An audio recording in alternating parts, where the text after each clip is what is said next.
আজ বানাবো মটন কষা, একদম দেশি স্টাইলে।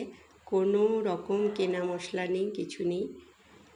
আদা, পেঁয়াজ, রসুন আর দই দিয়ে মাংসটা ভালো করে ধুয়ে প্রথমে মাখিয়ে নিয়েছি।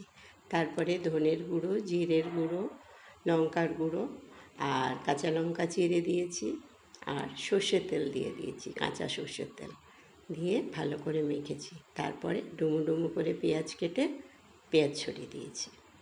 আর কড়াইতে তেল দিয়ে এবারে তেজপাতা, শুকনো লঙ্কা, গোটা গরম মশলা আর একটু চিনি দিয়েছি রঙের জন্য। গোটা গরম মশলার সাথে গোলমরিচও আছে কয়েকটা। এটা দিয়ে এবারে পেঁয়াজ দেব। মশলা হয়ে গেছে, এরপরে পেঁয়াজ দিয়ে পেঁয়াজটা গোল্ডেন করে ভাজবো। পেঁয়াজটা ভালো করে গন্ধ আসলে তখন ওতে একটু রসুন থেতো করে দিলে ভালো হতো, আমি কুচি করে দিয়েছি, একটা কাঁচা লঙ্কা দিয়েছি আবার। এটা ভাজা হয়ে গেছে, এবার টমেটো দিয়ে একটু নেড়ে নেব। টমেটোটার কাঁচা গন্ধটা চলে গেলে তারপরে মাংস যেটা মেখে রেখেছি, 2 ঘন্টা কিন্তু আমি ম্যারিনেট করেছি, তার থেকেও বেশি। মাংস সফটও হয়ে গেছে আর মাংসর মধ্যে মশলাগুলো ভালো করে ঢুকে গেছে। এরপরে মাংসটা খুব ভালো করে কিন্তু মেখেছি, আর মাখাটার জন্যই মাংসটা ভালো হবে। আপনারাও এইভাবেই মাখবেন, খুব ভালো করে মেখে এরপরে কড়াইতে পেঁয়াজের মধ্যে দিয়ে কষিয়ে নিয়েছি। আর প্রায় 1 ঘন্টা লেগেছে, 40 মিনিট 1 ঘন্টা লেগেছে আঁচ কম করে বেশি করে কষাতে।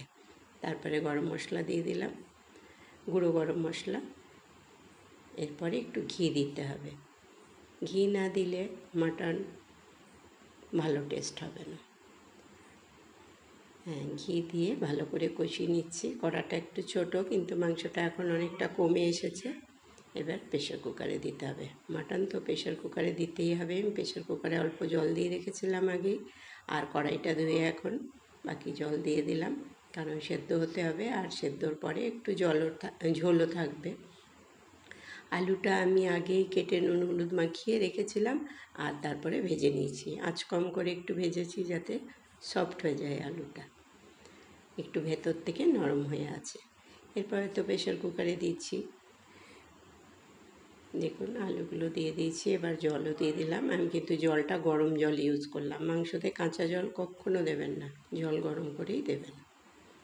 এবারে 4টা সিটি দেব, তারপরে মাংস রেডি। কেমন লাগছে কমেন্ট করে জানাবেন, আর কেউ রান্না করলে সেটাও জানাবেন।